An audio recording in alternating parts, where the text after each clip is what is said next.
many of us have ever had brain freeze? Writer's block. I'm going to make this so easy for you. You are going to be so glad you came to this convention. Can I have a woohoo? I love Toastmaster audiences. You are also going to learn 2 more items, plus we're going to add a third to it. Speech writing tips to cut your time in half. Because how many of us are thinking, oh, there's got to be a better way. Got to be a better way. I do not have time. I'm speaking tomorrow morning. And it's 10 o'clock at night. I'll show you some easy techniques. And how many of us would really love to connect and have better rapport with the audience listeners? Absolutely. There are 7 modalities. They're referred to as multiple intelligences inside of your audience. This page is for those early arrivals into your presentation. And here's why. They want to know more about you. Well, why should I listen to her? What does this topic have to do with me? What can I expect from this presentation? Is it going to be of value for me and take away things? Already, this bio sheet creates rapport and credibility with your audience members. Through all of this, we want people to think or think differently, to feel or feel differently, to do or do something differently as a result of our presentation. So to think, to feel, or to do. Number 26, do you use your gestures to make a point? Use your body language, circle the asterisk. Here's your next set of instructions at the bottom of the page. Please subtotal how many asterisks in each column you have circled. And please put that number at the bottom of the page inside of each of those columns. So you will have either a 0, 1, 2, 3, or 4 in the bottom of each individual column. That's all the math there is today. That's it. Now, what does this mean to you? Those areas where you have placed a 3 or a 4 are your preferred modalities of communication. This is when you really click with someone else, when they're speaking in the same terms, same terminology, same emphasis, same intonation. You resonate with them, you are instantly going to connect. If you have 2s, maybe 2s across the board, this is good, you're pretty well balanced. If you have the same number going across the rows, except straight 0s or straight 1s, you're pretty balanced. What does it mean, though, if you have a 1? A 1 means you have potential.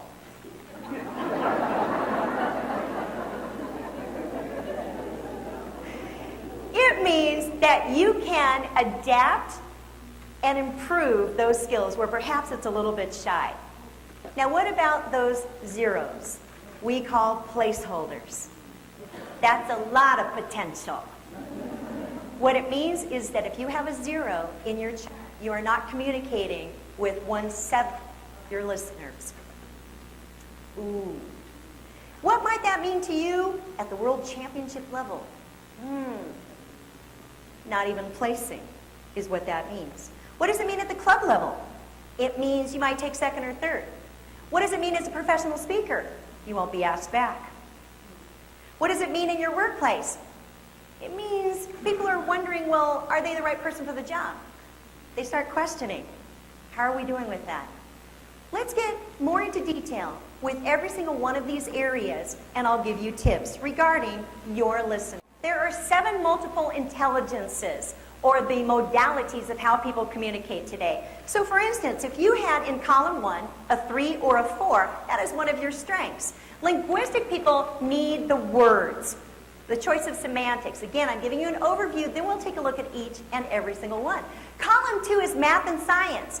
So instead of words like column 1, you prefer and you communicate best with numbers. Makes sense, just the facts. Column 3, you're like me. We need to see it. Don't just tell us. Don't make us read it.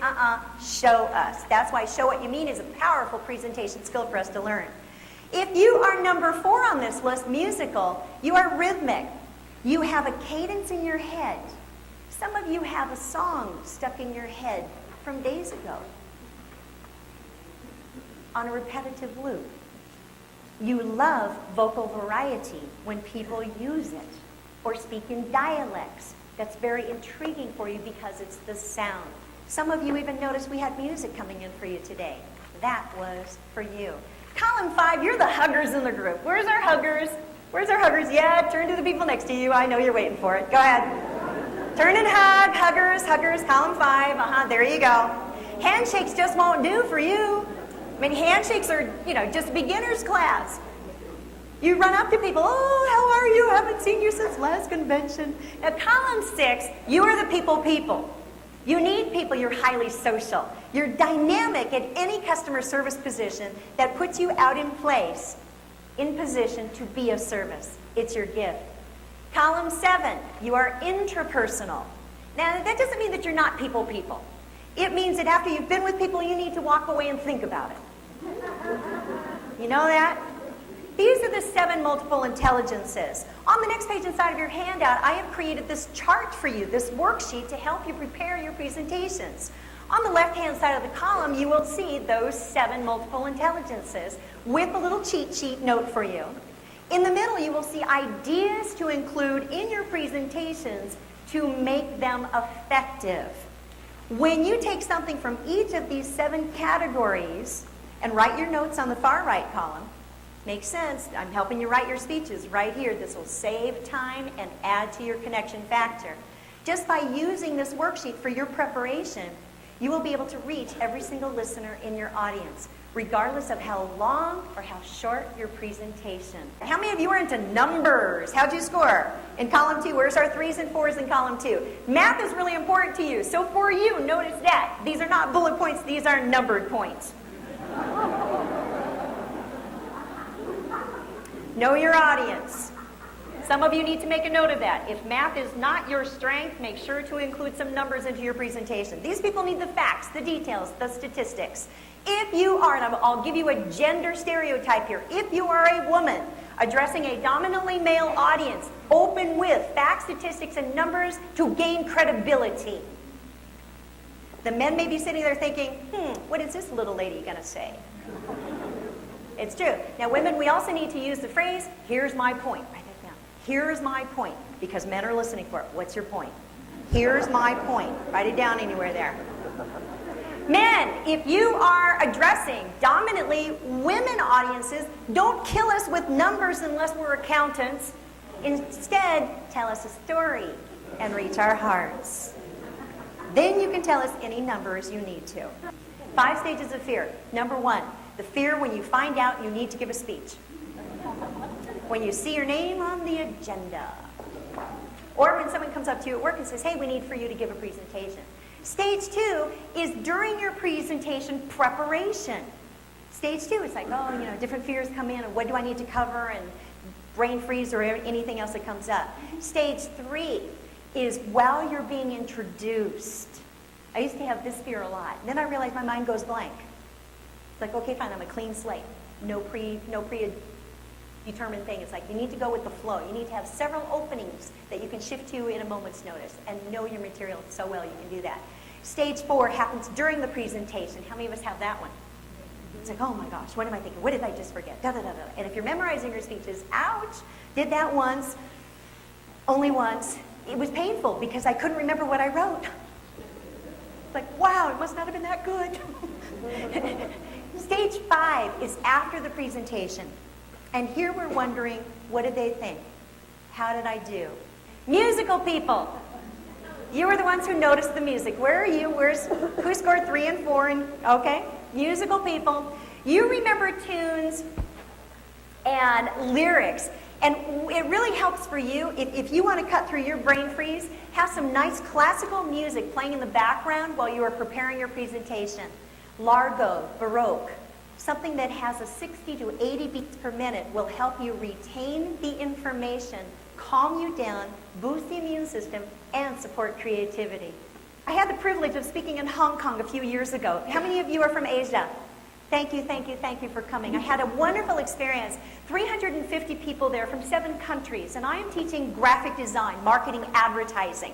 And right after lunch, which is the dangerous time of the day for any culture, I'm talking about the most challenging, boring, difficult time of the entire day, typography, the science of type. You know, fonts. Any guess how many fonts that we have today on our desktop? Give me a number. 12. 20 million. Ooh, it's a little lower than that. Someone asked me, and like a good trainer, and I have no life, I came back and I counted them. There was 8,742. I told you I had no life. So there are different fonts that have what are called strokes. Some letters have strokes which are tall and slender, which are ideal for headlines in your handouts. Then other fonts are a little bit more geometric and rounded. Those are also good for simple use. And we have, serif and sans serif and all of that. So we have our tall, slender, condensed, and we have our round geometric. And I'm thinking, well, I'm never going to see these people again. What the heck? And I'm thinking, I'm going to entertain myself. So I said, perhaps you remember that song that came out. How's it go? Different strokes for different folks. Some like the tall ones and others like the round ones. Different strokes for different folks. And they're all laughing. You silly American. Thank you very much.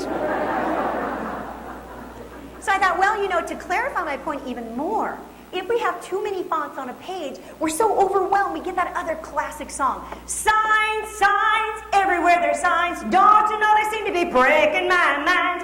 Do this, don't do that, can't you read the signs? They're all laughing. I thought, been back 6 times now, by the way. And this gentleman in the very back row says, oh, que okay, you'll come, you'll sing with us. What a joyful experience. Now, when you're using stories in your presentations, use your own. I can't make the stuff up that has happened in my world of experiences. You can't either. So even though, and as David Brooks says, we love the Chicken Soup for the Soul series, those are somebody else's stories. Do not use them. And I quote the magazine just a couple of months ago that he was quoted in using stories. Your life is a series of stories. Notice them. Notice them. They're so unique. Linguistic people, you appreciated having the story. Musical people, whether I was on or off key, you thought, okay, not so bad. So you can have some fun with it. Use your skills in your presentation. Maybe you sing, you hum, you rap. Before going for the World Championship, Dwight G. Smith had never sung before an audience. And he did in his World Championship, and he was brilliant, and he won. Now, I'm not saying every person needs to sing in a presentation. I am saying musical people need either music when they come in or out of the room, some type of musical influence during the presentation, or do it with the cadence of your voice. The vocal variety, the rate, the inflection, the pausing, all of that is musical to your listeners' ears. How many of you are musical? You musical? Interpersonal. Now, after everything else has happened, you are the ones who walk away and have brilliant questions that still need to be answered. That would be you. How many of you scored 3 or 4 in column 7? How many of you scored the same or within 1 point in column 6 and column 7? Isn't that interesting? Shows good balance. I'm going to guess that even though we are public, we need to retreat, become introspective, and rejuvenate our batteries. I believe there are times we need to be any and all of these. Leaders, for instance, need to be able to shift and to have that balance between all of the different 7. Sometimes we need to be more than one all at the same time. Interpersonal, here's how we can empower them in our meetings of any type, is to say, I know there's going to be questions after today's session. I know, I just anticipate them. So tell you what, my contact information is on the front page of your handout. Don't hesitate to email me. When you do, please put Calgary Convention so that I know that the message from you. Be happy to answer any question that you might have. Fair enough? Now, I just use that as an example, and it's also true for you. That way, those people who are the thinkers can walk away, think it through, and they'll come back with brilliant questions that still need to be addressed. You can definitely have some fun with that. We need to be all 7 of these. Then what do we do if we want to mind map, craft, and organize a presentation? Now that we have, here's my segue, we'll close out the 7 multiple intelligences. Now that we have learned more about how we are currently communicating and helping to understand more about our listeners and what they need from us, how to grab attention and retain their attention, then let's see what we can do to craft our presentation. How many of us start off with a yellow letter, one of these? All right, may I encourage you, instead of starting with a letter legal pad that happens to be yellow, is instead start by brainstorming. There's a copy of this in your handout. You're welcome to photocopy that and use it anytime you'd like. How this works is instead of starting with the pad of paper that is more challenging to the left brain, it's harder work and creates no flow of ideas. It stumps us. The pad of paper is a writer's block aid, just to give you an idea. Instead, start with the web, the mind map, if you will. Put a word or a concept in the middle of the circle. Then start about the 1 o'clock position and write a word, a phrase, a concept on each one of the lines. Rotate your piece of paper to the left as you write, coming around to the right. This is how your brain naturally and most effectively works. Ooh. You can use this for planning parties. You can use this for planning your presentation. You can use this for planning what to pack to come to convention. Some people in my Overcoming Negativity in the Workplace seminars decide to put the name of their difficult person in the middle of the circle and write all of the things that bug them around the outside. I encourage people that if you're going to do that for therapy, fine. Do not give it to that individual. Let's play nice, kids. Now, this is a great way. This alone will cut your time of speech preparation to half, maybe 1/3 of the time that you have previously been giving it. It's going to be so much easier for you. So again, when I'm preparing for a presentation, I don't think of myself as on the stage, and you'll notice I prefer to be on the floor. I prefer to be heart to heart. Even when I'm with 5,000 people, big IMAG screens throughout the sports arena, that's my style. I need to be with you. Because, too, I have a conversation with you, not lecturing at you. Can you feel the difference? It's all about you. It's never about the speaker. It's always about the audience. I begin with the end in mind by thinking, if I were you, what would I need to walk away with? What tips could I possibly have? What could I get from the speaker so that I walk away, that I'm changed, that I can use this more easy? So begin with the end in mind. Which brings us to some writing tips. So for instance, now that you've done your mind map, your brainstorming, then you can put it into outline. Now notice that this is unusual. This is not in the handout. This is one that woke me up at 3 o'clock this morning. You're welcome. And I thought, wow, because I needed to analyze what's my process. And I thought, I haven't done this before. I haven't really pulled back and thought, well, how do I do this? How do I think? How do I think? I don't know, I just do. And why? Because Toastmasters enables you to practice so much, so often, you get so good, sometimes it becomes seamless, you don't even know what you're doing. Anybody else relate to that? Some of you are thinking, what am I doing? Okay, all right. So for instance, I do not start preparing my presentation with the opening. No, that's a big writer's block. And sometimes the inspiration doesn't kick in until the last time. So I start from that mind map. I'll start with the body of the presentation with the main points and the sub-points. Why? That's the meat of it. What is it they have to know, gotta know, need to know in that presentation, whether it's 6 minutes or 60 minutes? That drives the rest of the presentation. Then I'll go to step 2, the conclusion. What's my call to action? What do I want them to do as a result of hearing this presentation? Do I want them to think, feel, do? Based on that, what does my opening need to be to set the tone, to create the purpose, to drive the rest of it? Then I create the opening. Isn't that interesting? It'll change how you think through your presentations. I think it's also going to cut time for you. Well, then what about editing? I thought about my process again this morning of what do I edit for? This is not in the handout, again, thanks to 3 o'clock. Then I edit for placement in the program. Here's what this means. If I am the opening keynote presenter, my job is to set the tone for the entire event. I'm taking on a little bit of that responsibility today because this is the first educational session for the rest of your convention. I believe it's our job to set that tone, to set the expectations, and to set the bar. How are we doing? If I am the keynote closer, my job is to summarize their entire event, pull it all together, wrap it up in a bow, and hand it to them as a gift. Why? We forget what we did over the past few days. Adult learning theory. So if you are a keynote closer, your job is to wrap it up, hand it to them, send them out on a high note. Thankful that they came to the event. If I'm an educational session during the majority of the presentation, great. What is my part in that? So I edit for what is the placement of the program? What's the occasion? What's the event? In a couple of weeks, I'll be back in Indianapolis, Indiana, in the U.S., presenting for 400 women. A hospital is providing my fee, hosting all of them to dinner for 400 people. And it's a health checkup where they can come and different things, and I'm the after-dinner presenter. So I look at this and I think, what's the occasion? What I want to tie it in. I also look to what's going on culturally. For instance, right now is the Olympics. Hello. One of us needed to mention that while we're here. It's like, yes, that's a global event. Cultural sensitivity. I am very careful about using contractions when I am speaking to audiences from many cultures.